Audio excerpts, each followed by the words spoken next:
Today I will tell you about the backup line. For backup line, we can do it by winding the card. For backup line, for cards, there will be a card like this in the material package. Or it is our own. This card of the winder. All are okay. We cut it to the required length. Take a distance on the long side or the wide side. For example, in the material package, we have an 8 centimeters. There is a 7 centimeters. We cut a long side of 8 centimeters. A long and short side of 7 centimeters. Then cut it into a card like this. Then we prepare a spare line for use. Now we need 8 centimeters. We take out this line and wind it up. When winding the line, don't make it too tight or too loose, because it has a certain elasticity. If you wind it too tight or too loose, its length is not very accurate. Don't wrap it too much. If you wrap it too much, the scissors will not be easy to cut. Then pinch it to prevent it from loosening. So we have a set. Let's talk about the tutorial for this autumn coaster. First, let's talk about the crochet method of milk cotton. These 4 areas are all crocheted with milk cotton.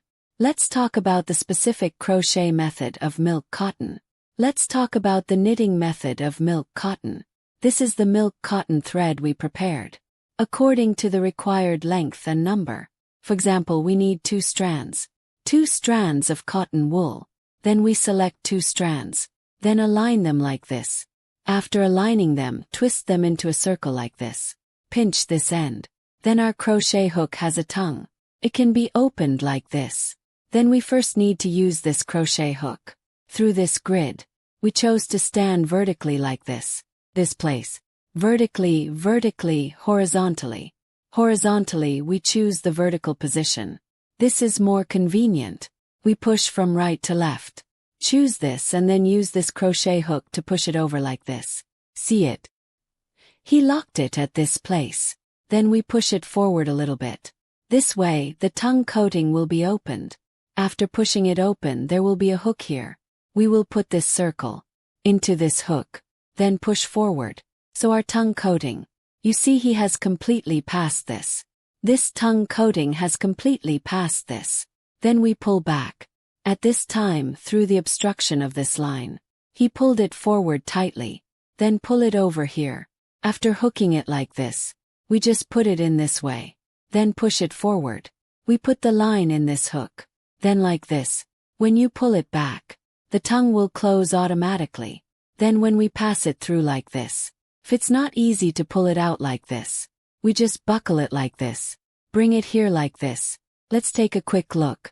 Weave from top to bottom or from bottom to top. But we try to weave from right to left. We push the needle forward. If it's from left to right, this side is always good. We are knitting this side now. When you push like this will be blocked. The thread will be hooked later. This will not be easy to knit. Each one starts with the right side. Then we weave to the left. We weave vertically 1 row at a time. We are only weaving vertically now. Then if we say, when we need to weave more densely, we still need to weave horizontally. When we weave horizontally, we choose to turn it horizontally. This way we all keep it like this. A coherent weaving method. You see, this will be more easier to weave. It won't get in the way. It's a bit easier. For example, let's knit all 3. Hey, it's time to knit vertically again. We can turn it around like this. Start knitting this vertically again. Look, after we knit. It's not that it's arranged vertically here. Because we need to weave densely. It means we need to weave every vertical and horizontal line. That's it. This is the new vertical grid area. Weave like this. If you are too lazy to turn, we can also do this. After weaving the vertical, then take the horizontal. Take it like this. It is also possible. You don't need to turn the cloth, but it depends on personal habits. The weaving will be denser. Its effect is better than weaving a single vertical row or a horizontal row. The effect is also to be denser. It depends on the required density to decide how to weave. Let's talk about this Yaoqi, a specific weaving method. Get the Yaoqi blueprint directly. The lengths of various lines are written on it. This side is empty. The contents on both sides are different. The lengths of various lines are written on this side. First of all, Yauti. It is composed of the water inside and the edge of the pool outside. Pool water. The inside is all crocheted. Basic crochet method. Then the pool side outside. It is crocheted with a single thread using the braid method. These big lakes are all like this. The small lake is only the length of milk cotton. In fact, only milk cotton is woven here. The mohair in the middle is not needed. And our smallest one, the pool side outside the mini lake, has no pool side. It is a circle of stacked edge lines. The weaving method is different from these pool edges.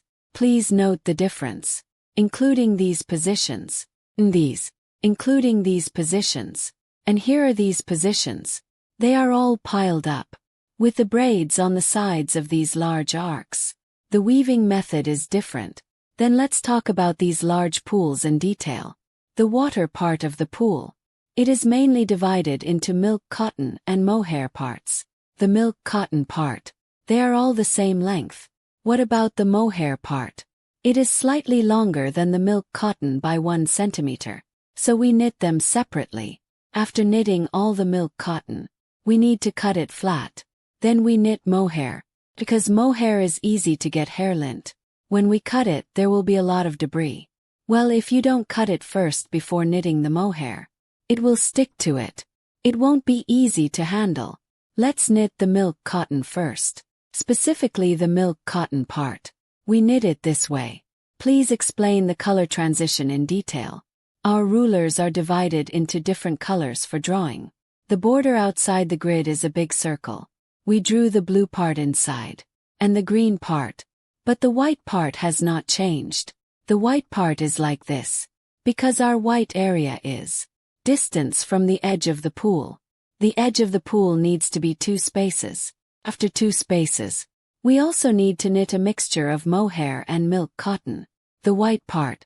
Then we are still inside. This is the real milk cotton part. So this white area is more complicated. And the area is not as wide as it seems. For example, some places are very narrow. If you draw another layer of line when drawing a line, it is actually not easy to see clearly. So there is no line drawn here. Then let's talk about it in detail. This one also has 3 colors. We need a transition between colors. Then we mainly look at blue and green. These 2 lines. These 2 lines are transition lines. So these 2 transition lines. We need to weave the transition colors. Transitional colors. Use the same milk to avoid weaving. For example, our position is the transition point between blue and green. We weave 1 on the blue line. Weave 1 blue and 1 green. Fold it like this. We will weave on this blue line. Like this. Green here. Green line. We will weave the transition between green and white. That is 1 green and 1 white. This is how it is woven. Then why have I woven a circle here? Such an outer circle. It is because we did not draw the white part. We must first determine the area of the entire milk cotton. Determine it. How do we determine the area of the entire milk cotton? It is our distance from the edge of the pool.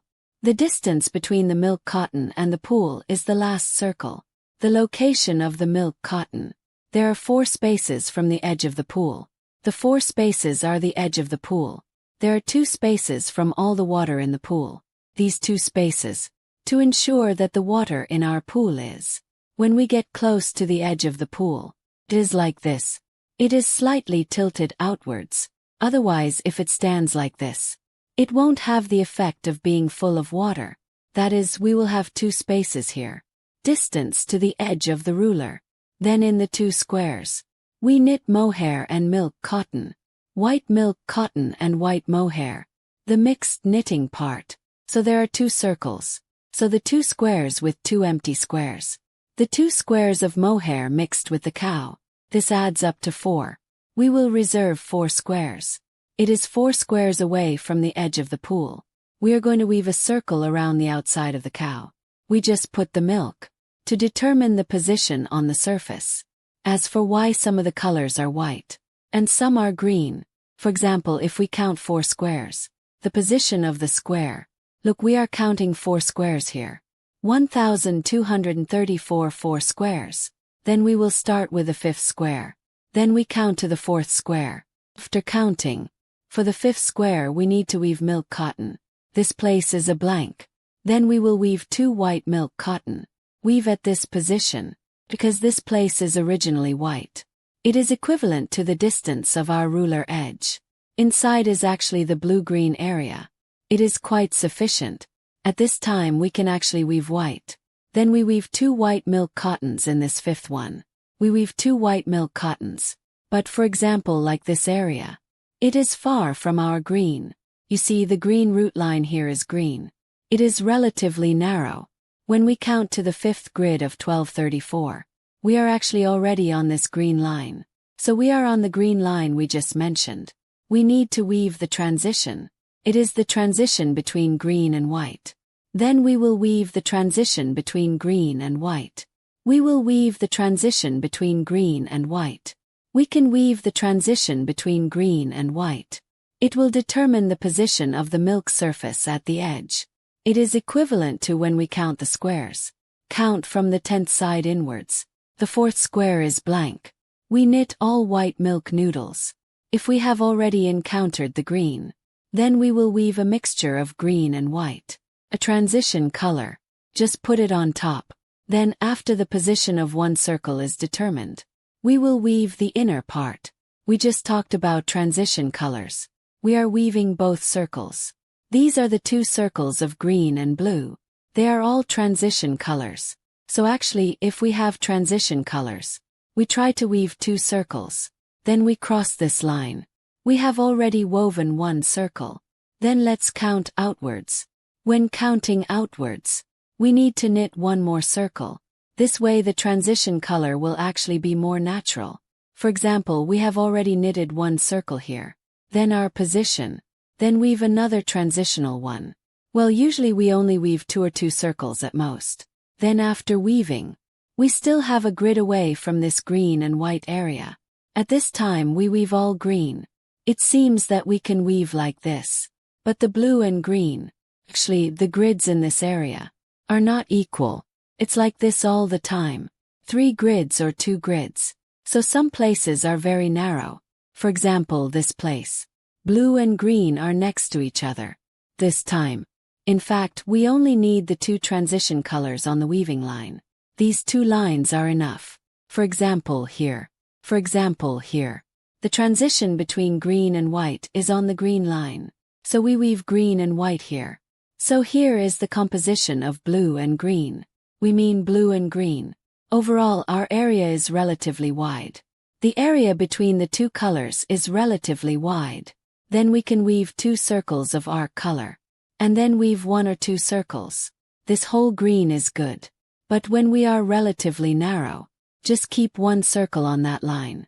For example, at this position, this has only 2 circles. After this transition color, there is no more here. If this one is all green, then it doesn't matter. Just use the transition to the transition color directly. We just try to make sure the transition color is all green. This doesn't matter. We cannot weave. There is no space. Then like between white and green, after we determine the position of the outer circle, then between white and green, we still have space. We can weave the transition between white and green. Then here is also, overall, the lines are all transition colors. Then going outwards is from the inside. This is the outside, so from the inside to the outside. Then where there is a position, you can weave 1 more transition color. Wait for places where there is no space. Then the innermost part is all blue. You can weave it like this. In addition, this line is sometimes drawn. It is not so uniform. Just look at the color. The grid occupied by the line it draws. Which grid is occupied correctly? The grid is the main one. For example, this place. Then you see that this grid also has the advantages of this grid. But this grid has to take up a little more space. Let's take this grid as the standard. This grid is a little off. This grid has to be longer. Let's take this grid as the standard. After we have determined the position of this circle, generally speaking, We start from this vertical, this vertical, this vertical, this vertical. Like this. We can weave vertically from right to left. You can also weave like this, circle by circle. You can also weave vertically. Weaving vertically, vertically, vertically. There will be less obstruction when weaving. This is its advantage. That is to say, if you are a novice, it is not so clear to distinguish the colors. And then in circles like this, if you weave the colors in circles, you will be able to clearly see where to weave what color. It will be clearer. Depends on your proficiency. For example here, if we weave from the right, vertically like this, we can see what color the grid should be. For example here, we are mainly empty. There is empty space between green and white. Then we have the transition between green and white. Then here on this line the color is green and white. Okay, then this side belongs to. It is not on the green and white green line. It is green going in. Then we can weave green. Because when he goes in like this, you see this thread is blue. This thread is blue. Then our thread. What about this blue thread? Blue and green parts. We want to weave another circle of blue. The green part can be on this thread. Then our thread. Actually, we can start weaving all green. But when you weave, you have to count from the inside out. Okay, what does our area look like? This line is on the green. Yes, it's one green and one white. The lines are all transitional colors. There's nothing on the line. Then we have to see which color is inside. Still outside. Start weaving the second piece. Look here. This blue thread. There is only one square left. Then we start weaving now. Transition between blue and green. Because we try to ensure that there are two circles of transition colors. The blue line has a transition circle. Then we need to add another circle. Then we have blue and green. Here press this position as well. Then this position. Look at this blue line. Mainly look at this. Although this is virtual. This is virtual. But this mass should be considered blank. This circle of transition lines. Then this one and this one. Should also be blue-green. The transition line. Then this should be empty. That is blue and green. Then what about this green thread? We have two green and one white thread. If we are not familiar with this thread. First, how to make a space. Then we can just weave it in circles. For example, these green lines. In the empty spaces outside. Just weave green and white lines. Then these positions are green and white. These two. Then these white ones. Then we weave green and white on the line. On the line green. On the line we weave green and white. Then after weaving we weave the blue one. On the line blue and green. Then between the two of us. Then after knitting one circle. If there is an empty space, weave another circle. After knitting two circles. There is still an empty space. We knit all green. Then the inside is all blue. Depends on your proficiency. You can weave in bundles like this. You can weave in circles like this. That is, we first put the outer circle. After this circle is determined, let's weave. Weave the inside like this.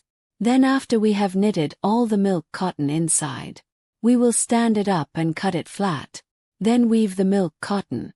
The two circles of mohair and milk cotton on the outside. The continuous part is knitted like this. Then weave the outer edge strips in the two empty squares. The braid weaving part. Let's talk about the crochet method of this braid. First, the crochet method of the braid. Also fix the wool first. After fixing it, we hook it like this. Hook this line and bring it over here. Bring out this circle. We do it directly like this. In this crochet circle. Then hook the hook again. Then push forward. Then bring the line. Bring the line into the circle just now. Then like this. Keep following the hook like this. It is a braid-like effect. Well, this is an eye stripe. Then the hook method. When hooking, a stripe is thicker. Can be separated by a few gaps. Hook the next stitch. If we use a thin thread, for example milk cotton, in fact it can be a little tighter. You should have a little less space. Hook the next stitch. This is the most common braid weaving method. So if we want to make a braid, and stack it up infinitely, and stack it up like building a wall, and then we weave this length. After weaving, When we pile up the height again, we just use the row of braids we just hooked as our net hook degree and hook it like this. We are in this, so we hook it here on this wool, so we can stack it up. The height of the braid will be increased. You can see that it has a certain height now. But we won't stack it too high. You can see that it is too high. If it is too high, it will actually fall down. This is a regular pattern of a braid. It is the method of stacking high. So when we actually do some imitation of some things in nature, actually it doesn't have such a regular presentation. When we do braids we can be a little less regular. For example, we should do it like this. Pulling it out is an effect. So at this time, we won't put it inside. We continue to use the first circle. Put it in this way. It is a horizontal one. It doesn't have that braid. But this kind of irregular. We can only do it in between stitches. Then do 2 stitches again. We can't do it this way all the time. If we do it this way all the time we won't be able to crochet. That is, we have to insert 1 stitch. Our crochet method. This will create an irregular effect. When we do the hook just now. In fact, when we do this stitch, this circle should be left a little longer. Then we hook this stitch. Then twist out the space in this stitch. Then our long stitch goes through this circle. Hey, it looks like this. You can keep hooking. Push up. That is, we hook the wool thread where the wool thread is. Then the wool thread will keep overlapping. If you stack them they will come up. Its height is woven in this way. You can keep weaving. It's the same for turning. When turning you just need to hook according to this amplitude. Just hook along that amplitude. When it is fixed at the end, we pass this line through. Cut it off here. If for example we are at a high, when it is at a low point, we just pull it directly under the mesh. It is fixed. If we are at a high place like this, it is actually a little distance away. How can we pull it down and fix it? Put this thread. That is actually how we do it. First, let it follow the edge of our height. Hook it in. Then it will flow down. This is our height. The production of the hairball. When we knit, the wool ball is a small component that is often used. The production of wool balls is actually very simple. But there are some subtle differences in the production methods. It will also produce a wool ball with different effects. Today we will record a video to explain in detail. The hairball device is divided into 2 pieces as a pair. First, open the 2 pieces of hairball device. We open this white button. You can open it like this. When this white button is tight. When it is not easy to open like this, we can choose to apply force downwards here on the right. Apply force upwards here on the left.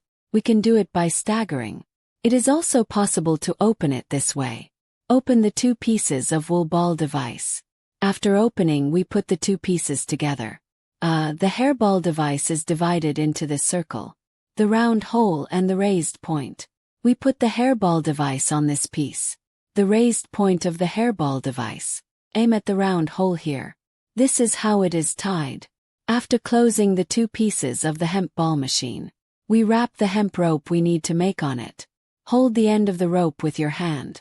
Then wrap it around the circle. Wrap both sides tightly and it will be done. How many circles do you make? We will give you a certain amount of points based on the number of circles you make. The wool balls we make will be tight or loose. We will show wool balls with different degrees of tightness in a while. What kind of effect will it produce? When this side is fully wrapped, we wrap the thread here. Then turn the towel over and start wrapping the other side. After both sides are wrapped, we cut the thread like this. Then close the wool ball machine. Button it twice. Then we cut a piece of thread for curling the hairball. Long length. The length of this hairball is about 35 to 40 centimeters. About this length. Depending on the size of your hairball, you can increase or decrease the length of the line by yourself. Then we take the line for the wool ball. The point is that we have to choose a line that is not easy to break when pulled. And not very elastic. Because when we go to put the wool ball, we need to put it on very tightly. We need to pull it hard. Some of them are easy to tear. Or the line with too much elasticity is not suitable. The wool ball cannot be put on too tightly. Here we use 4 strands of milk cotton to make the tier. this milk cotton material. It is relatively suitable. If you choose other, if the thread is not suitable for pulling to make the wool ball, we can choose the same color, milk cotton or other lines that can be pulled. Let's do one. It's good to perm the hairball. Now we cut the hairball. When cutting the hairball, we need to pinch the middle with our hands, especially when we have less winding thread. It is especially easy to loosen when you cut it. It is especially easy to loosen here, so we need to pinch it from the gap between the two wool balls. Cut it open. After cutting all the windings, we take out this thread and put it between the two wool balls. Wrap it around again. Then pinch the two ends of the thread. Tighten them tightly. Then at this time, we put this flat on a flat surface. We tie the two lines into a knot. When tying it, we have to pull it hard to both sides. Tighten it until it can't be tighter. Let's tie it again. After putting it on, we can open the phone like this. Then the hairball will be a hairball. It looks rough. Then let's watch it. It still has many irregularities. At this time we need to trim the hairball. Take out a plate for the scraps. Trim the irregular parts. While trimming, we turn our hairball. See which part. If it is not round enough, we will trim it. We do this in small amounts and multiple times. We roughly trim a rough ball. We are done. If you want to trim it to make the shape more rounded, you can do it again. Cut it a little bit. Let's talk about trimming the hairball. Then for the hairball, in fact, in addition to trimming a round hairball, we can also trim some other shapes, and some simple shapes, for example a triangle, circle, oval, etc. And if you want to make it a little more complicated, you must know that your hairball makes it a very, very tight hairball before you can trim it into another shape. Generally speaking, we usually use this. The tightness of the hairball. You can only trim it like this. You can only trim it to a triangle or an ellipse. Let's talk about how to trim a triangle first. As for the triangle, we can imagine it like this. Cut off this line. It's like this. A triangle shape. Cut off these two sides. There is also a triangular shape like this. We can treat it as one. Small bunches of such effects. The small grass is actually a triangle, so it is a pointed shape. You can also refine it later. Make it more regular. This is a ball. A triangular elliptical cone ball. This line is brown. We can imagine it as a pine cone. Then we can also trim the ellipse. As for the method of modifying an ellipse, actually we just make these two sides an ellipse. It is different from a circle. There are two sides that need to be shorter. We just make these two sides. Shorten these two sides. When we trim, be careful not to cut the thread we put on. If we make a longer hairball, just use the long one. But the thread is not very dense, but it has a very long diameter. We can peel it. It actually has an elliptical effect. It is more useful. We show 4 models here. The wool balls with different degrees of tightness. From the picture we can feel it very intuitively, even if it is the same model of wool ball. When we make wool balls of different tightness, the size will also change accordingly. For example, the one above is the loosest wool ball. We wrap the hairball device around. The number of circles should actually be less. The middle one is moderate. The lower one is relatively tighter. The more circles we wrap, the hairball will actually become larger accordingly. Because its thickness increases your diameter, it will become wider and wider. So the diameter of the ball will become larger. Then we can take a closer look. Balls of different tightness. Feeling. This is a relatively tight ball of hair. Its tightness is like this. Then we take a ball of the same model. A relatively loose ball of hair. It is like this. It is made from the same model. The more turns we make, the tighter it gets, and it gets bigger, so we can make different sizes of wool balls. With the same wool ball maker. Within a reasonable range. By the thickness of your winding. And we can trim. For example, if we want to make the small hairball device bigger, we can make it thicker. Then the hairball will become tighter. And if we want to use a large hairball device, if we want to make a small ball of wool, We can make it smaller. Or we can make the finished ball of wool. Shorten it. Just shorten its diameter. Course we have to choose. Within a reasonable range. If you use a hairball of this type, let's take a look at different materials. The effect of the wool ball. From left to right. Milk, cotton, careless mohair, ordinary mohair, alpaca wool and chenille. This is the most common milk cotton. The fluffy ball effect of 4 strands of milk cotton. This is the effect of a careless wool card. This is a normal thickness. A mohair effect. This is the effect of an alpaca wool. This is the effect of cement too. In fact, we can see that different materials have different effects on pores. It will be very different. Like mohair, it actually has a lot of fluff on its surface. The whole ball of wool is relatively round. Compared to milk cotton, it is relatively round and Q. It is not easy to deform when you pinch it. Unlike our milk cotton, it is easy to deform when you pinch it. And for mohair, you don't need to wrap it very thickly. It will be fuller, because the fluff will fill up the gap, including thickness. It's the same with mohair. Relatively speaking, it will air the material faster. A bit thinner than this mohair. And our wool. It is also relatively coarse. It produces a hairball effect. It is also compared to milk cotton. Has a more elastic effect. Then there is our chenille. In fact, chenille is not suitable for making hairballs. Because its hair is easy to scatter. It is easy to fall off. So we choose the material for making hairballs. That's what I mean. See if it's suitable for making a wool ball. Wool of different materials. The ball will show different effects. Depending on the effect you need. Just choose a wool ball. Course, if we use different materials. When you wind the wire, the number of turns and thickness required. It is actually quite different. In actual operation. Depends on the effect you want. To increase or decrease the number of turns and thickness. Well, for milk cotton. Because it is made of spinal bones. We can choose. We can comb the milk cotton. It will become a thin strip. This will also have a different material performance. These are 2 identical ones. Well, these are 4 balls of cotton wool. We can choose to comb one of the balls. To comb it open. Let's see what the effect is. Take out your comb. A normal comb at home will do.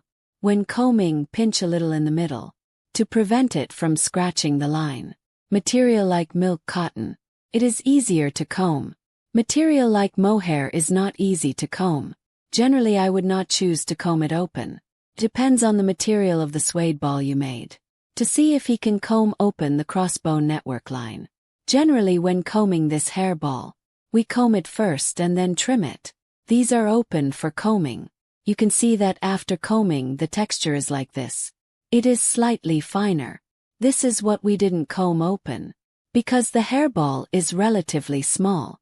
It is cut because when we cut it short, it will naturally have a split effect. This side needs to be thinner. We make multicolored wool balls. Then first, evenly mix the colors. That is, we take out the threads of the colors we need. Put them together. For example, we use 3 colors of thread. Then we take the 3 colors and, if we use 2 colors, use 2 colors. How many colors do you use?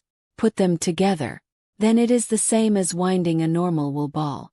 Just mix the 3 colors of thread together. Just wind them together. Then wind the 3 strands together. It will be done very quickly. When we make ordinary wool balls, we can also choose. It is to stack 3 threads together. This will be much faster. It is the same as buckling. When mixing colors, if we want more of one thread, and less of another thread, but it is still evenly mixed, then we can choose. The line with more color. Choose one more. For example, there are 3 lines. Let's choose 2 yellow lines. 1 green one. This way there will be more yellow. Okay, this is an evenly mixed color. Then cut it and it will be done. Imagine these hairballs. This one is oval. Then this one originally has those 2 colors. Yes, I'll use another color. Then we put the wool ball machine. After making these balls, let's talk about these balls first. What about this ball? It is made of 3 colors. We talked about the production method earlier. Then these 3 red balls. It is 2 small ones. Then a big one. It is made with a wool ball machine. Fits this, just trim it a little bit. It will become a little bigger. If it's small, when we trim it, just trim it a little bit smaller. Just cut it a little smaller. It will use the same hairball device. It will become a little smaller. There are 2 small balls like this. As for the 2 small balls, according to the drawing, the area is here. The big hairball is here. There is also a small ball of hair here. Then our several colors are here. Then if we trim this ball of hair, after we trim it into a small ball of hair, this is how you trim it. Isn't it round? Then we cut it like this. Cut it like this. Leave the pointy part. Then put it in this position. Then here. We will weave the other thread in later. And here too. Let's fix these wool balls first. How to fix the wool balls? Use this hook. Fix it in the center. Hit the center of the area we drew. We need to fix this ball of wool there. After knitting the bottom first, then fix it on the top. So we knit the bottom first and then fix it. Let's talk about the hook method of this ball line. First we need to cut out the ball line. How to cut the ball? 2 as a group. Then this side, whether it is this side or this side. There is also a head on one side that needs to be left. Leave this line. Then leave nothing on the other end. Then when you cut it, we shouldn't get too close to the ball. Leave a little bit. Otherwise the ball will be loose. Leave a little bit. Then like this. Then after we prepare the ball thread, we start crocheting. If we crochet, we take out a ball. Hook it. Then put it in the crochet hook. When we pull it over, we bring out the circle. Hook the line we just reserved like this. Then manually push the ball to the other side. Pull this line here. Hook this circle here. This way a ball is fixed on it. Then let's continue hooking. How about hooking the ball line? Well, there is no hooking. What kind of regular version? Just fill in the area with lines. The ball should cover all the grid lines. That's it. Like here when we tick. In fact, we didn't tick every grid line. You see, these are all empty lines. That is, we can evenly spread the net hook. Just cover that area. If you want to make the ball a little higher, just a little more dense, these are empty. There are empty spaces, but our ball can cover it. The same is true when hooking. Are we the ones who left a little line? And sometimes the ball is a little long. You can see that these places are longer. It will be higher. In the short places, it will be lower at the bottom. Let's talk about the hook method in this place. First, we use this pin. But what about this pin? This thread is still relatively thick. We need to use a piece of cotton wool. Use cotton wool to wrap it like this. Then pass the cotton wool through. We use the crochet hook to thread the milk cotton. Just pull it over like this. Then we use the crochet hook brush. Hit the edge. From the bottom to the top. Pay attention to the knot. Then turn it over. Then we fix it as well. Rub it hard with the milk cotton thread just now. Hook the milk cotton thread next to the head. Put it on and fix the milk source line. Then we put the milk cotton thread. To help fix this place, put the milk cotton thread and the Iceland thread together, so that we can fix it below. And now we will put it on. According to the area of the drawn line, we leave 2 or 3 gaps like this. Let it go down like this. It will form a chichi. If it's farther apart, it'll be bigger. If it's closer together, it'll be smaller. And if you pull it looser, it will be bigger. If you pull it smaller, it will be smaller. That is to control it through these. Then we pull it a little. It is to be misaligned a little. Don't arrange them too neatly, because this is at the edge. Just when you pull, you see this side is empty. Let's fill this area. Okay, this area is filled. Then we will use the same method. The remaining half of the line.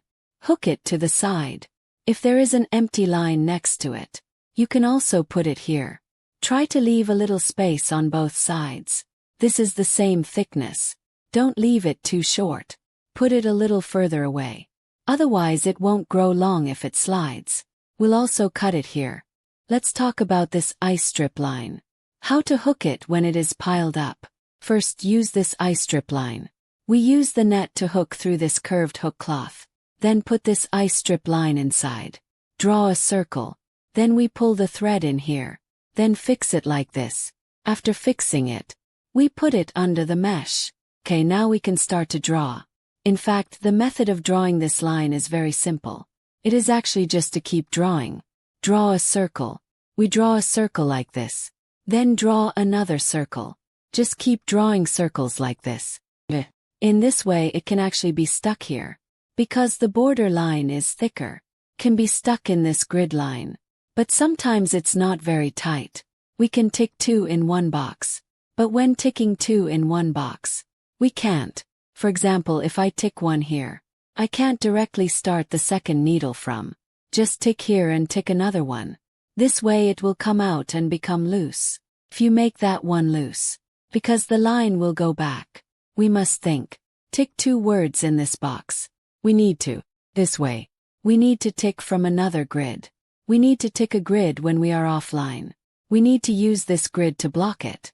You can't just draw it from the grid you just drew. Otherwise, if you look at this line, if you pass it through here, it's actually equivalent to withdrawing the line. Let's draw a grid. This way. For example, if we go up, we have already made a grid. We can do this. We can also start from. Just find a place where you can hook it and hook it in. But don't hook 2 stitches in a row from the same position. Just hook 2 stitches in a row in the same grid. We have to stagger them. 2 stitches in a grid. It is actually more stable. It is less likely to spread. And the kind we make, this kind of stacking effect, it is tighter. The 2 circles we just started to draw. In fact, it does not look like a piled up effect. We have to keep drawing. This rule. There is no particular rule for drawing. Just fill up that area. Gradually, it will have this accumulation effect. The more you tick, the tighter it will be. The tighter it will be in the middle. Just keep ticking that area. In addition, when we hook, it actually has some differences in height. The longer the circle you draw, the higher it comes out. The shorter the circle you draw, the shorter it comes out. For example, in this area by the river, it is also a stacking method. It is actually relatively short. It is a very short effect. It is just an index finger. In fact, they are all very small, so we have to draw a shorter one. Then like the 3 autumns we made here, has to be higher. And it is not the entire area. All are of the same height. We are a place with ups and downs. A little bit. When you draw, pay attention to the height. Take this height. Let's talk about how to make this autumn meadow. First, there are some stones on the edge of this autumn meadow. We must first do the stone part. Then eat the grass part of this autumn meadow. What about the stone part? The small ones are piled up on the edge line. We weave a circle along the edge of the stone. Then the big one is our leader line. We use a pin to crochet. And what is this straw mat specifically? The crochet method is very simple. Just use the basic crochet method. Use 2 yarns to crochet. Then what are the colors we use? It is the color of 4 milk cottons. From light to dark. To be specific, we are actually talking about the color transition of this straw mat. Because its hooking method is very simple. There is no need to talk about it. How do we make a color? First of all, let's talk about the color. We need to be lighter in the middle. The 2 sides should be darker. In fact, the most important thing for us is one color. How is the transition done? Take a closer look. Take a closer look at the color of our scene. In fact, it is not very regular if you look at it. But it actually has a. For example, if you look at this area, I think this one should be a little darker. A little more yellow. This side is a little lighter. First, let's talk about the principle of gradient. What is the principle of gradient? For example, if we gradually change these 2 colors, then I change from this color to this color. Then let me first talk about, I want to highlight this color more. Then when this color transitions like this color, should we slowly add this color into this? Then we will slowly reduce this color, slowly increase the color. When we tick, it is a gradient like this. He said, for example, from the area. At the beginning we ticked all 4 boxes. Then slowly tick 3. Tick 1 here. then tick 2 here, tick 2 here, then tick 1 here, tick 3 here. Let's just do this gradually. If this gradual process, we want to slow it down a bit, then we should tick 3 of these first. Tick 1 more of this. Okay, tick 3 more of these. Tick 1 more of this. Then start to tick 2, tick 2. Then continue to tick 2, tick 2. Then tick 1, tick 3. Tick 1, tick 3. That is, we should not cut it so quickly. The gradual change process will be slower. This is the most basic principle of gradual change. In addition to the grid, on the same grid, we can also, for example, if you use 2 yarns, you can also, the color of a yarn, the color of another yarn. This is also a gradient technique. Means that one color gradually increases. One color gradually decreases. It is actually a gradient. Then let's talk about the edge of the grass. In fact, it is not a regular gradient. We are just a little more casual. In this area, if we want to make this color darker, then let's add a little more of this. Then randomly insert some with a lighter color in it. In this way, let's make a natural gradient transition. It doesn't have to be so regular. I must do this. Then reduce the outer area according to the rules. Then let's look at these here. When our main color is light, we can also be a star. Add some dark colors in it. The areas of these dark colors are not indefinite. We put some of them in randomly, including the light colors. We also have 2 light colors in it. We are pursuing a randomness, but there will be a pattern.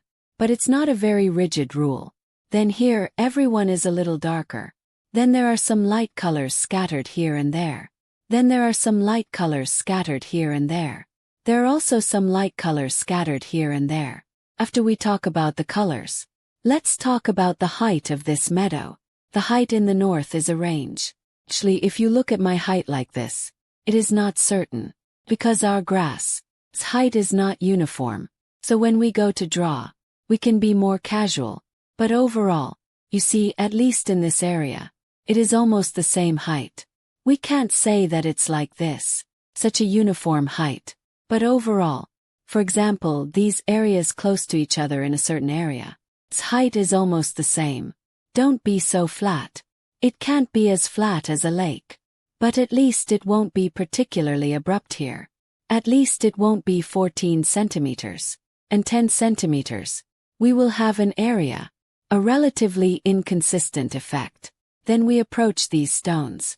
In fact, if we say hook makes it longer, we can use scissors to cut the edge of the head next to the stone, slightly, so that our stone is exposed. You can see these two.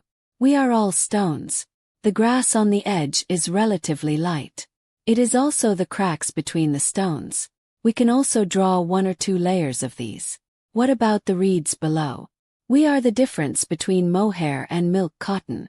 The effect of production. Then how do we crochet inside? The crochet method is actually the same as above. Then we have a row of mohair. This is how we make a row of milk cotton. But when we make the row of mohair, we also need to make mohair 1 by 1. The same is true for a row of milk cotton. So we make it healthy. Then our mohair is in clumps, is like a reed. It is in clumps. Otherwise it will be together. Just like the mohair here. The height is also. The height here is not uniform. 'Cause you imagine that a bunch of the reed actually has highs and lows. Generally the middle is high. It's low all around. Or it's another height process. But it's not particularly even. We can cut it a little. Or when you draw it, draw some short ones. Some high ones. Usually it is closer to the inside. It is shorter. It is higher outside. It looks a little better this way. But when we go to mark one place, it is rare that the height and length are the same. For example, we have the same height here. You can't say that in this place. I have to choose different lengths of different styles. This is a rule for making a board. You can also plan according to the effect you want. The size of the reeds, the location and color of our meadow can be changed by yourself. For example, if you want, I want this side to be darker. I want to keep this light color here.